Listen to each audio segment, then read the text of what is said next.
My new book, Facts That Aren't True, is out now. Don't forget about my other book, Rational Answers to Stupid Questions. Click the link in the description now.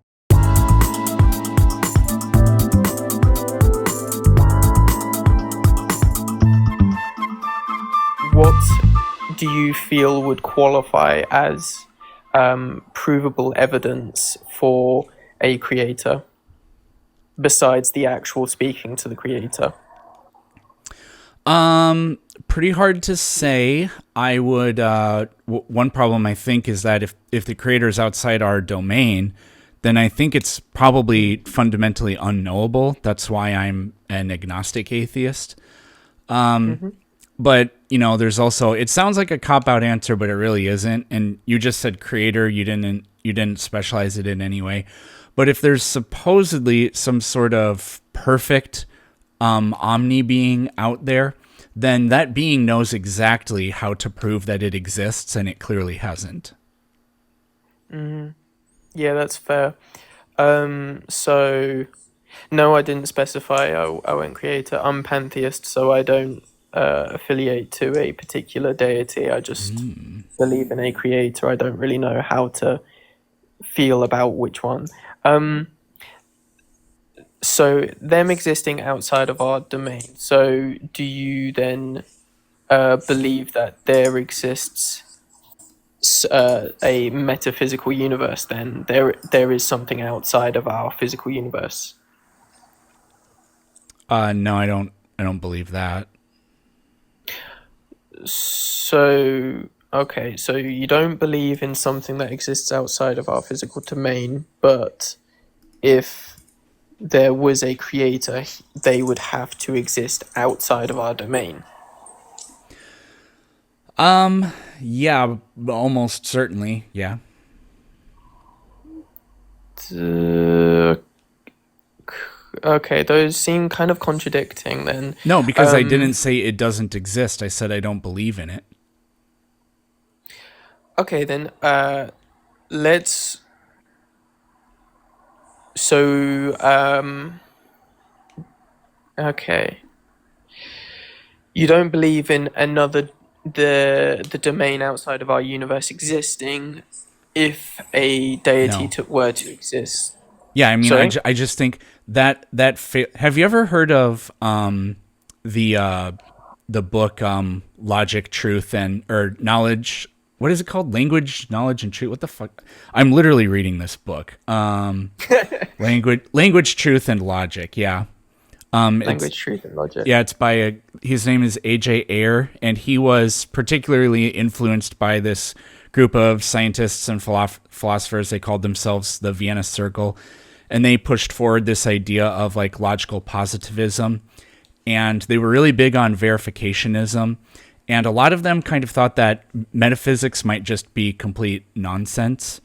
I would And agree. I think a lot of it is pretty persuasive because if you make the claim that like something, I think that verification principle's really powerful because if you can't validate or substantiate or support a claim with anything, then it's just a tautological, completely useless claim.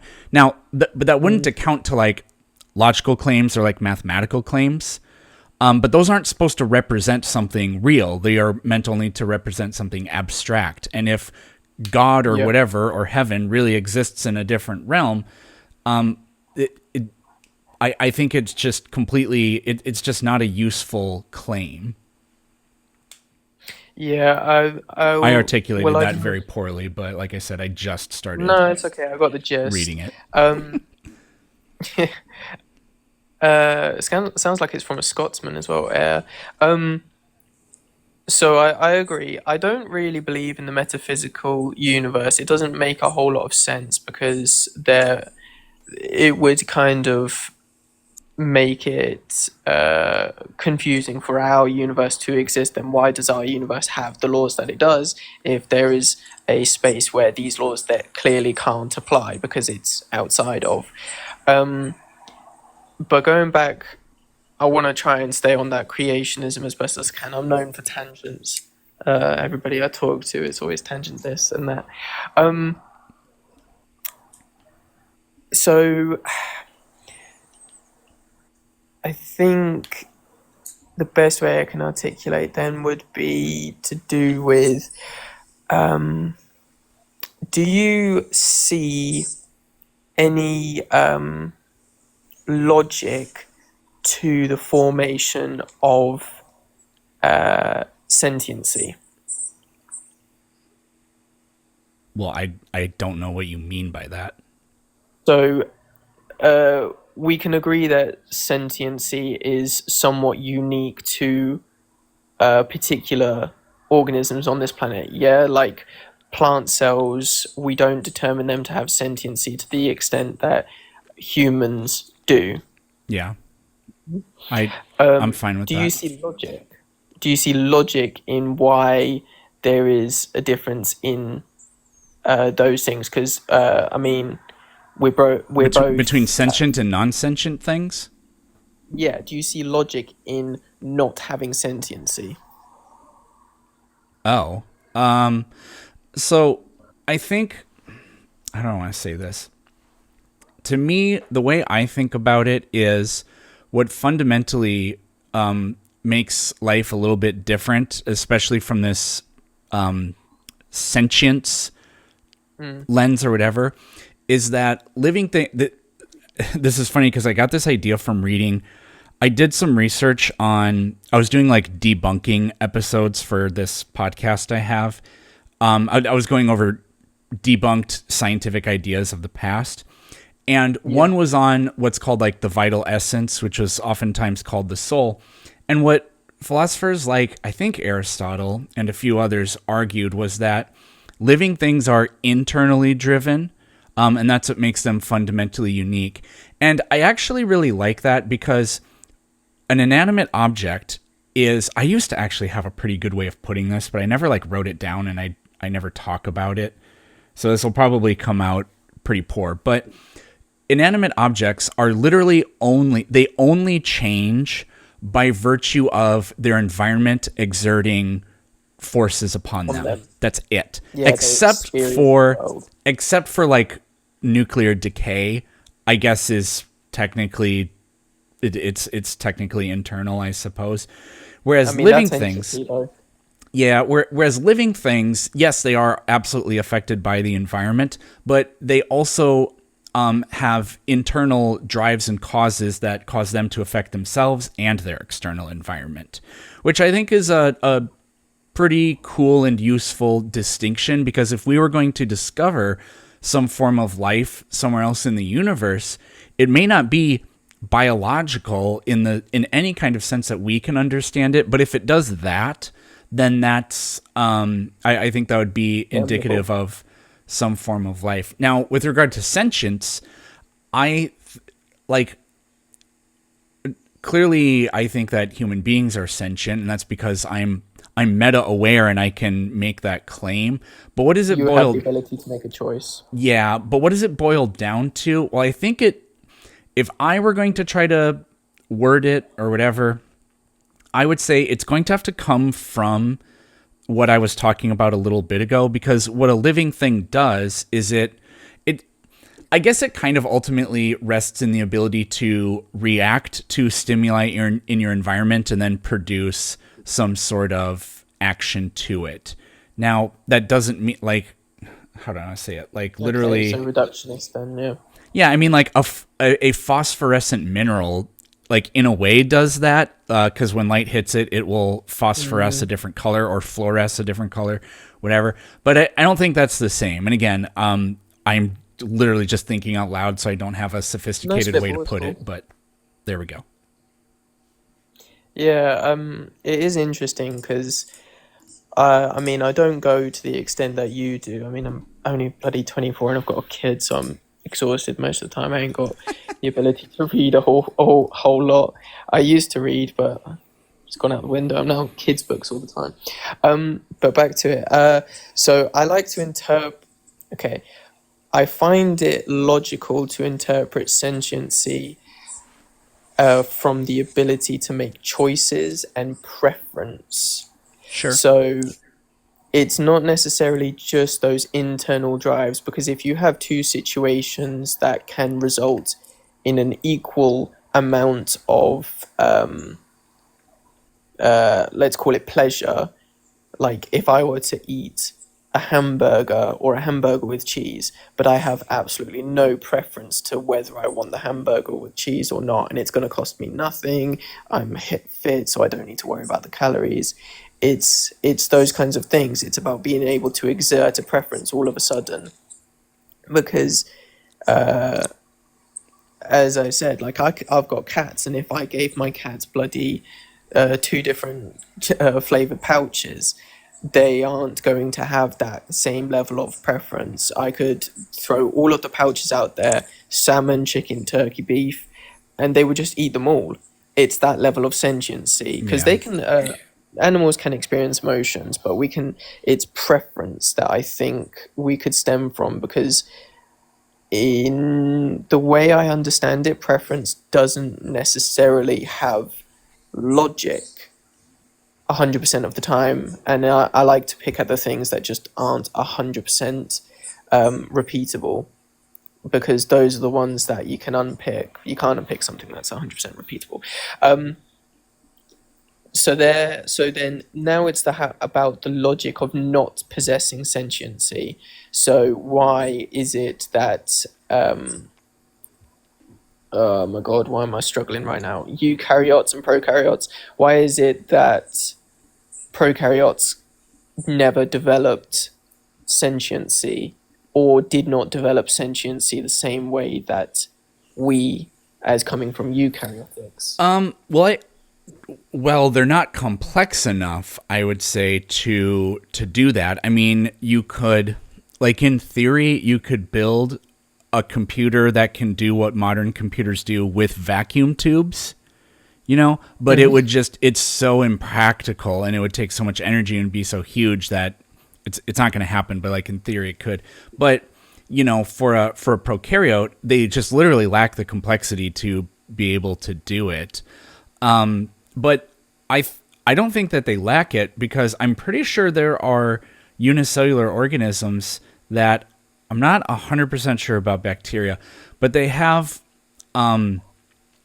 they have spots on their cell membranes that are photosensitive. So it's not an eye, but it's like what an eye does. It It's reacts sensitive to, to light. yeah. So if you're in the ocean, if you're a unicellular organism just out in, it's not even the ocean, but we'll just say the ocean, UV light will degrade and destroy your DNA. So if they have that, it allows them to react to sunlight and not decide in any kind of way, but react to it and go down deeper into the water where there's less UV light, and then stay there. And that's just an innate survival reflex. But I mean, Yeah, that's self-preservation. just because we talk about them doesn't mean that we aren't necessarily just biological robots with innate biological reflexes too.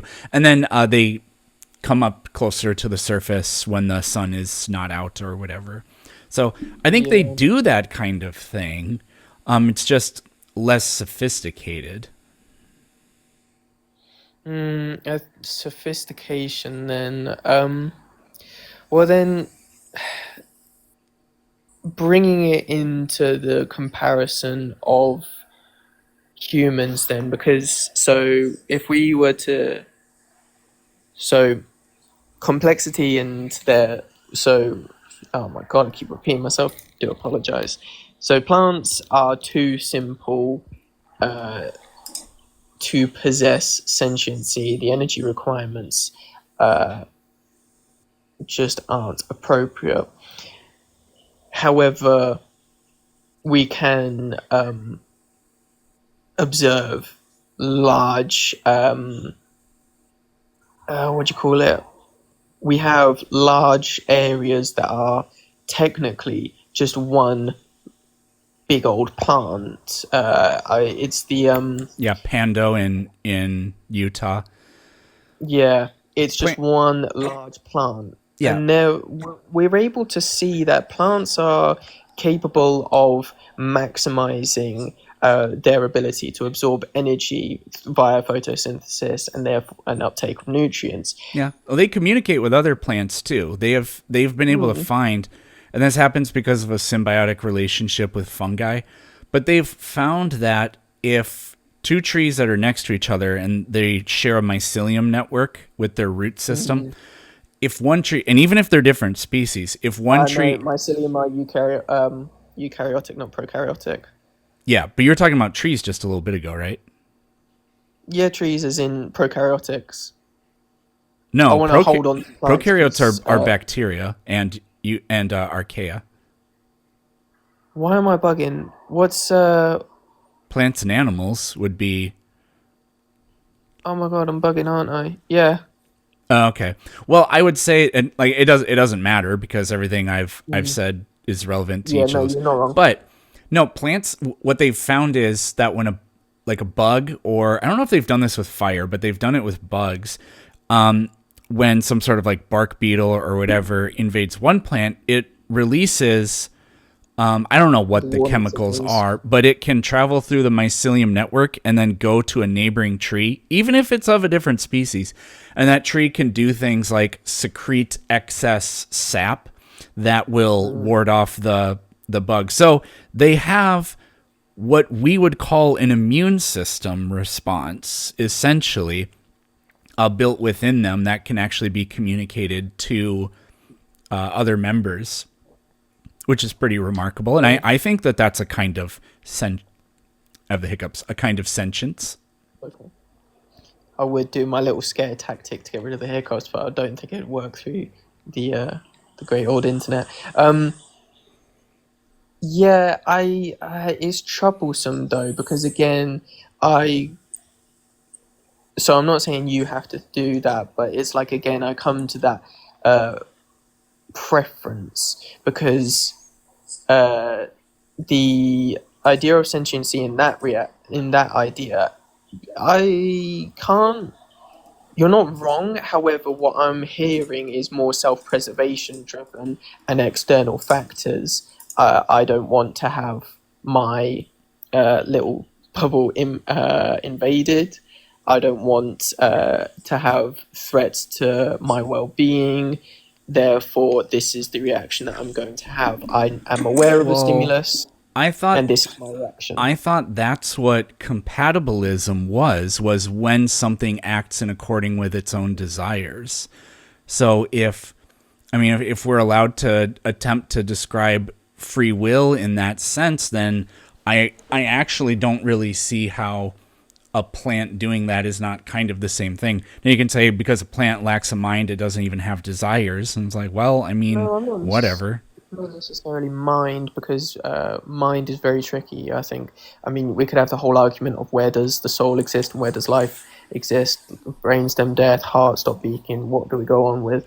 But it's the preference because my anecdote was to do with the fact that I would make a choice based on no other information, regardless. I'm a fit person. I don't need to worry about calories. I don't need to worry about money. I've got a burger and I've got a cheeseburger. Which one am I going to pick? The one that I prefer, purely prefer. I'm going to get some illogical kind of reaction because I'm not going to enjoy it. I'm just going to have some weird affiliation that I'm going to choose the burger with cheese on it because who knows what. I've just got this weird thought in. You're just And a that's goofy guy like that. exactly just feeling goofy. And I'm like, how can plants be goofy then? How can we? No, actually, let's take it a step back. How can we observe a plant being goofy? It's really tricky to do that because then I'm here thinking, because it all just seems very much we have 99% of organic life being purely self-preservation driven, and I agree most things are self-preservation. I think a lot of religion was actually based in self-preservation and it was created for the purposes of, but I'm still struggling with the logic of not possessing sentiency, not possessing a preference. Does that make sense? I mean, kind of. You're just saying the plant doesn't have preferences, I Not suppose. that it doesn't have preference. We can't. I don't know how to determine a plant showing its preference, Sure. but like, Well, I can mean, we say that I mean all organic life they grow up possesses? they grow up to reach more sunlight and compete with other That's a plants. self-preservation because growing up means they get more light, they get the energy, and Okay, that's so it's not self-preservation. preference. That's what I mean. It's so tricky because I'm not saying it. I've got the answer, but it's so like, how do we observe a preference in something that we can't understand completely, and then how do we determine the logic of possessing a preference? It doesn't have any internal drives. Well, I am uniquely unqualified to answer that for you. Sorry. We did about 20 minutes there, so I'm going to have to get to the other No, people that's that all are good. waiting. But it was I fun. appreciate it.